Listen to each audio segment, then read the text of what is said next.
I was still holding my newborn daughter when my husband looked down at her and said the words that would change everything. "We need to get a DNA test." That was it. No smile, no awe, no tears. Just those 6 words, spoken with a calmness that chilled me to my bones. The room around me stood still. The monitors beeped steadily. My mother gasped from the corner. Even the nurse froze mid-step, caught between pretending she hadn't heard him and trying to offer me some kind of comfort. I blinked, wondering if I'd misheard him. But no, he was standing right there, arms folded, eyes locked on our baby like she was a riddle he needed to solve. And then he added, with a little smirk that made me want to scream, "She's just really beautiful. Doesn't look like either of us, don't you think?" My name is Clara, and that was the moment I realized something was very wrong.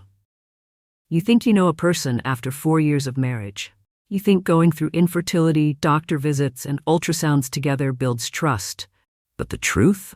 Sometimes the person sleeping next to you is a stranger in disguise. I laughed at first. I didn't know what else to do. It felt like a joke, a horribly timed joke. I said, "You're kidding, right?" But Ethan didn't laugh. He just shrugged and said, "It's not personal, just covering our bases." Our baby, Sophie, was only 6 hours old. Her tiny fingers curled against my hospital gown. She was warm and soft and still smelled like powder and heaven, and her father had already decided to question her place in our family. I couldn't breathe. My chest felt tight, like I'd been thrown into freezing water. My mom stood up, her face pale. "Ethan, now is not the time," she said sharply. But Ethan wasn't rattled. He didn't raise his voice or argue. He just said, "I'll handle it. I've already found a clinic." A clinic. He had already made arrangements. I should have been resting. I should have been memorizing my daughter's every feature. Instead, I lay awake that night in the hospital bed, staring at the ceiling while Sophie slept on my chest. And I couldn't stop wondering. What if he didn't just doubt the baby? What if deep down, he never really trusted me at all? Before we jump in, tell us where you're tuning in from. And if this story touches you, make sure you're subscribed, because tomorrow I've saved something extra special for you. The next morning, Ethan acted like nothing had happened. He brought me a paper cup of hospital coffee and kissed me on the forehead like he hadn't just shattered something sacred the night before. "You look better," he said, smiling. "I think we should be home by tomorrow, right?" I didn't answer. I couldn't. The air between us felt different now, thinner, colder. Sophie stirred softly in the bassinet next to me, and I reached for her, needing something warm to hold on to. When my mom returned later that morning, I saw it in her eyes too. She didn't ask questions, but she hovered, always near me, always watching Ethan. I wanted to tell her everything, but where would I even start? "Hey Mom, the man who helped pick out Sophie's name doesn't believe she's his." "Hey Mom, he booked a paternity test before she was born." It sounded insane, and the worst part, it felt insane. Back home, Ethan fell easily into the role of doting father. Diaper changes, bottles, even singing lullabies in a surprisingly soft voice. He posted pictures of Sophie online with captions like, "Daddy's little miracle," and "Can't believe she's mine." The irony made me feel sick. I tried to convince myself if it was a fluke, a moment of fear, that maybe Ethan had panicked in the hospital, just like I had during labor. But every time I started to believe that, something chipped away at my peace. Like the way he looked at her. Not lovingly, not curiously, but analytically, like he was still calculating probabilities in his head. Sometimes I'd catch him staring at her while she slept, his brow furrowed, lips pressed into a thin line. When I asked what he was thinking, he'd just smile and say, "She's going to be a heartbreaker." But there was always something just beneath that smile. A flicker of doubt. A shadow I couldn't shake. Then came the clinic appointment. He told me about it casually over breakfast one morning, like it was no big deal. "I made the appointment," he said between bites of toast, "for the test, just to get it out of the way." I froze. "You're still going through with it?" He shrugged. "You haven't said no." My breath caught in my throat. He wasn't wrong. I hadn't said no. I hadn't said anything. Because part of me wanted it to be over, this cloud hanging over our daughter's head, this crack in our foundation. Maybe if the test came back and proved what I already knew, we could move forward. Or maybe Ethan wasn't looking for confirmation. Maybe he was looking for something to blame. a reason to push away from a life he didn't fully want. That night, I held Sophie longer than usual. Her little hands twitched in her sleep, her mouth making soft sucking motions. I memorized every inch of her face, her perfect nose, the wispy hair at her temples. She looked like me. I saw my mother in her chin, my aunt in her dimples. But something about the whole situation, Ethan's detachment, the hospital nurse who had hesitated on the phone, the mix-up with the wristbands, something kept gnawing at me. What if this wasn't just about Ethan? What if I wasn't who I thought I was either? I didn't say that out loud, not yet. But the fear had started to bloom, quiet and slow like a bruise beneath the skin, and I had no idea just how deep it would go. The clinic was smaller than I expected. Tucked between a dry cleaner and a dentist's office, it looked more like a place you'd go for a flu shot than a decision that could fracture a family. But Ethan walked in like it was any other errand. He even held the door open for me, smiling like this was somehow normal. Sophie was bundled in her car seat, blinking up at the ceiling lights as we entered. She had no idea what this place was. No idea what her father was about to do. We signed the papers. Ethan filled out his information quickly, his handwriting sharp and confident. When it was my turn, my hand shook. I had to stop twice before I finished writing my name. Then we handed Sophie to the nurse for the cheek swab. She didn't cry. Not even a whimper. Just stared at the woman in scrubs with wide eyes, like she was trying to figure out if this was something worth remembering. Afterward, as we buckled her back into her seat, Ethan let out a sigh of relief. "See," he said. "That wasn't so bad. In a few days, it'll all be behind us." But it wasn't behind us.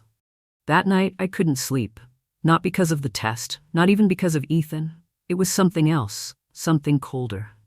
The moment I had handed my daughter to a stranger and watched her DNA be collected, it felt like I had broken a silent promise, like I'd failed her already. Around midnight, I got up and walked to Sophie's nursery. The walls were pale green, just like we'd planned. The mobile Ethan picked out spun gently above her crib. She was sound asleep, arms spread wide like she owned the whole world. I stood there for a long time, just watching her breathe, and that's when the thought hit me. What if this wasn't about her at all? What if Ethan's obsession with the DNA test wasn't about Sophie, but about him? Suddenly, everything felt like a puzzle I'd been looking at upside down. The missing baby pictures from his childhood, the vague stories about growing up, the way he always dodged questions about his family unless it was about his mother who'd passed before we met. I'd never met his father, never even seen a photo. I went back to bed, but I didn't sleep. I waited until Ethan started snoring, then slipped out of bed and went downstairs. I opened his office drawers one by one. Not to snoop, not to spy. I just needed confirmation, something to hold on to. But what I found wasn't comforting. There were almost no documents from before college, no high school diploma, no yearbooks, no childhood photos, just adult paperwork, tax forms, business cards, a few college IDs. It was like Ethan only started existing at age 20. My heart pounded in my chest. I reached for a manila envelope tucked at the back of the drawer. Inside were copies of his resume, job applications, and a few references. But then I noticed something odd. The middle name listed on his applications? It was different from the one on our marriage license. Not a typo. A completely different name. I sat back on the floor, cold seeping into my legs, staring at the papers. Who was this man? And if he wasn't who he said he was, what exactly was he trying to prove with this DNA test? The next morning, while Ethan changed Sophie in the nursery, I texted someone I never thought I'd contact again, Rachel, the nurse from the hospital. I said I had a few questions. She agreed to meet for coffee, and the second I saw her face across from me at the table, I knew something was wrong. She didn't even let me finish my sentence. "There was an error," she said, her voice low. "The night Sophie was born, there was a system glitch in the ID tracker. For a moment, your name was linked to 2 babies." My blood ran cold. "What happened?" "They caught it," she added quickly. "It was fixed before discharge. But I thought you should know. I never stopped thinking about it." I stared down at my coffee, hands trembling. I had walked into that hospital thinking I knew exactly who I was, who Ethan was, who our daughter was. But now everything was unraveling, and I was terrified to keep pulling the thread. But I couldn't stop. I had to know the truth. I didn't go home right away. After the meeting with Rachel, I sat in my car, parked on the edge of the cafe lot, gripping the steering wheel like it was the only thing tethering me to the ground. My mind raced, images of Sophie's birth, the wristbands, Ethan standing over her crib in the dark, that awful smirk in the delivery room. What if this was never about Sophie? What if it was about keeping me confused? I drove to my mom's house without texting Ethan. I needed air.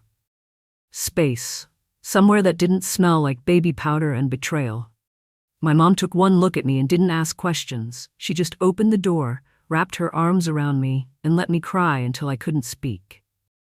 Then she took Sophie and let me curl up in my old bed like I was 15 again, heartbroken after my first breakup. Except this wasn't a breakup. This was my marriage. My family. The next morning, Ethan called. Then again. Then again. He left voicemails, cheerful and calm, just checking in. Hope you and Soph are having fun at Grandma's. I didn't respond. Instead, I opened my laptop and started searching. Public records, background checks, alumni databases, anything that could give me something solid about Ethan's past. But the more I searched, the more strange it got. No high school graduation record, no old addresses. Even the name on our marriage license only matched a few minor digital footprints. LinkedIn, an old blog from college. But nothing deeper. No paper trail. No childhood. It was like he'd been created at age 20. I thought back to the night I asked about his missing baby pictures, and he laughed, saying they all burned in a fire. At the time, I believed him. Why wouldn't I? But now I couldn't stop replaying everything. His first visit to my parents, how careful he was with his words, the way he dodged questions but made it look like charm. This wasn't about a paternity test anymore. This was about the man I married and whether he existed at all.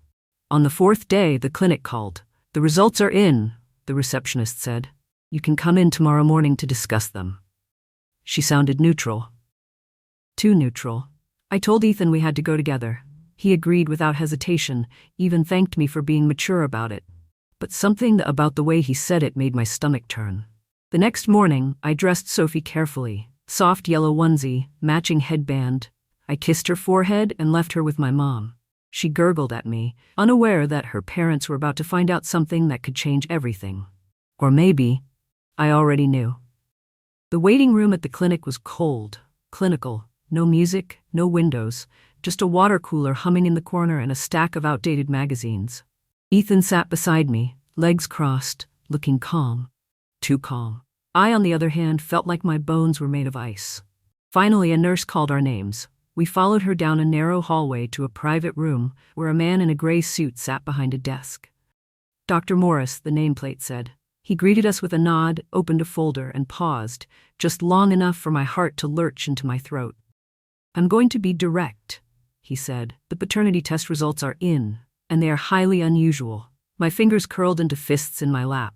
"Sophie is not biologically related to Mr. Ethan Callahan," he continued, voice steady. I turned to Ethan, waiting, for confusion, for denial, for something. But he didn't move, not even a blink. And more importantly, the doctor went on, the DNA sample provided by Mr. Callahan doesn't match any official records associated with the identity he submitted. Not birth certificates, not state databases, not federal ones. The silence in the room was deafening. What does that mean?" I whispered. The doctor closed the folder gently. "It means," he said, "your husband is not who he says he is." My breath stopped, my mind blanked. Ethan, no, whoever he was, stood up slowly, eyes locked on the doctor. "This is a mistake," he said, voice sharp now. "I don't know what you people are trying to pull." But before he could finish, the doctor pressed a button on his desk. "Security, room 7. I stood frozen, heart pounding, as the door opened and 2 men in uniform stepped inside. Ethan turned toward me, face pale, jaw clenched. "This isn't what you think," he said quietly. But the flicker in his eyes wasn't love or fear. It was resignation. Like he'd been waiting for this moment all along. They took him away. Just like that. Out of the clinic. Out of my life. Out of the lie. And for the first time since Sophie was born, I felt the weight begin to lift. I was free, but I was also about to face the biggest question of all. Who had I really married? The days after felt like sleepwalking. I went through motions, changing diapers, warming bottles, folding tiny onesies with trembling hands.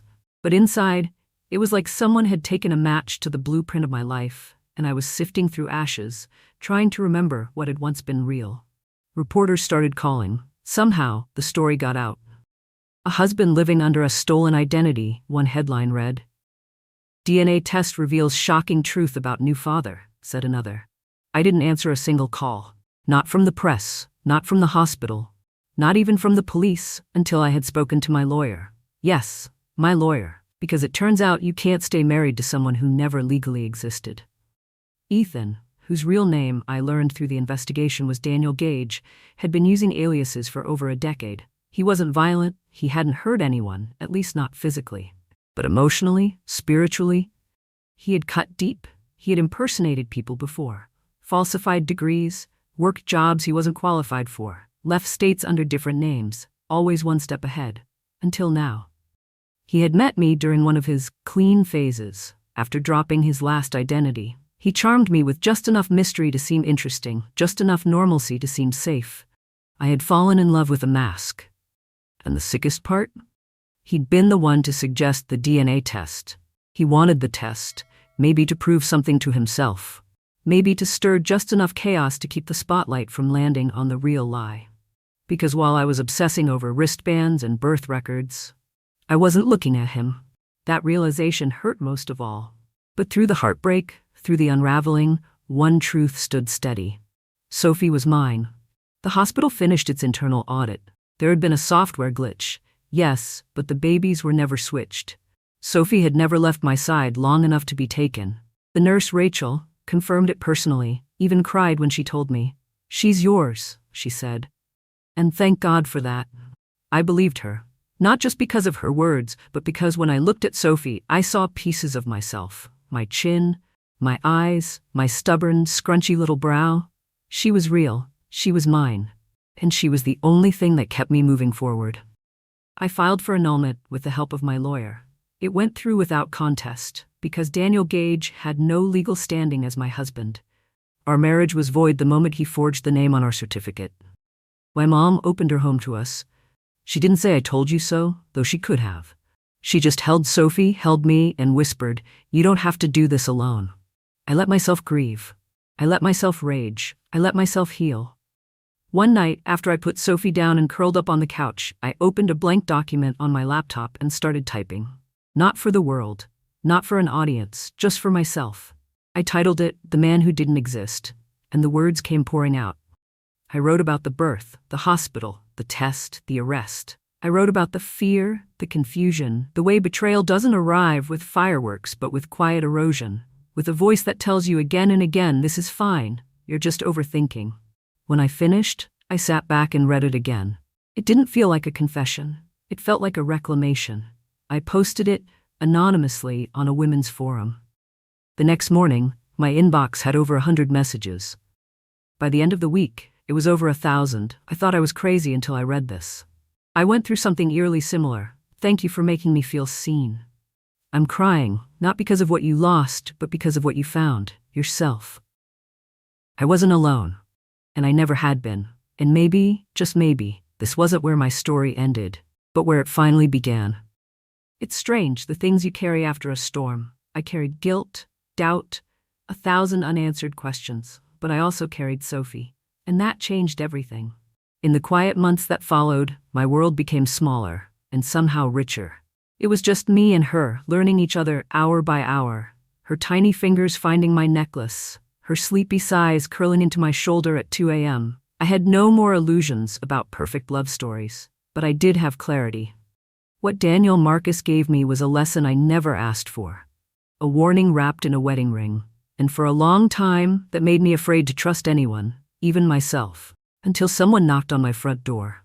Her name was Claire. She was a volunteer with a local women's organization that helped single mothers rebuild after betrayal or abuse. I had no idea how she found me. Maybe one of the forum readers passed my story along.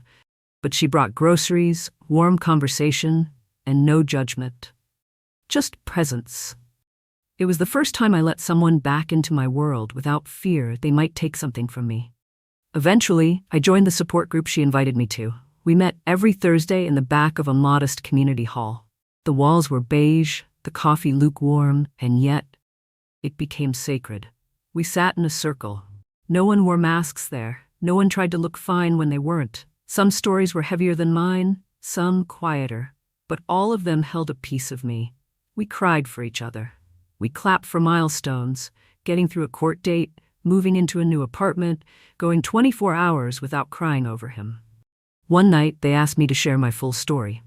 I hesitated. Then I said yes. I told them everything, not to shock, not to impress, but because someone once reminded me that naming your truth out loud is how you take its power back. Afterward, a woman named Talia squeezed my hand and said, "You don't know it yet, but you're going to help a lot of people." And she was right. That night changed something in me. I started writing again. Not just diary entries, but essays, reflections, pieces of myself I'd been too afraid to revisit. With the encouragement of the women in that room, I submitted a story to a small online publication. They accepted it. Then another one reached out, and another. Within a year, I had my own column, Letters from the Fire, dedicated to women finding light in the ashes. I was finally using my voice, and in doing so, I found my footing. Sophie turned one, surrounded by women who had once been strangers but now felt like a chosen family. There were balloons, messy cupcakes, and someone brought a secondhand swing set that we installed in my mom's backyard. Sophie laughed until she fell asleep in my arms, frosting still on her cheeks. I never told her the full story of her father. Not yet. One day I will. When she's ready. When she asks. But for now, I just want her to grow up knowing what love looks like. When it's real. When it's safe. When it stays. A few weeks ago, I stood in front of a room of college students as a guest speaker. They'd read my story in class. One of their professors assigned it under the topic, Digital Identity and Modern Relationships. One girl in the front row raised her hand and asked, "If you could go back, would you still choose to fall in love with him?" I paused. The room was silent. Then I said, "I wouldn't choose him again, but I would choose who I became after him, and I would choose Sophie 1,000 times over." They clapped. Some cried. And as I walked out of that classroom into the golden afternoon, I felt the weight of the past. But it didn't crush me. It carried me. It reminded me that the worst thing that ever happened to me also gave me the best thing that ever happened to me. So if you're listening right now, if you're broken or betrayed or standing in the ruins of what was supposed to be your forever, I'm here to tell you, you're not alone. You're not foolish for trusting. You're not weak for breaking. And you're not doomed to stay in this pain forever. Because sometimes the lie they told you becomes the truth you build from. And you get to write the ending. You always did. This story isn't just about betrayal. It's about rediscovery. About how one woman lost everything she believed in, only to find something far stronger, herself. What would you have done in her place? Did she make the right choices? Drop a 2 in the comments if you felt empowered by her story, or a 7 if you're still wiping away tears like we are. And if you love real, raw, emotional stories like this, don't forget to like, share, and subscribe, because the next story might just be the one you needed to hear.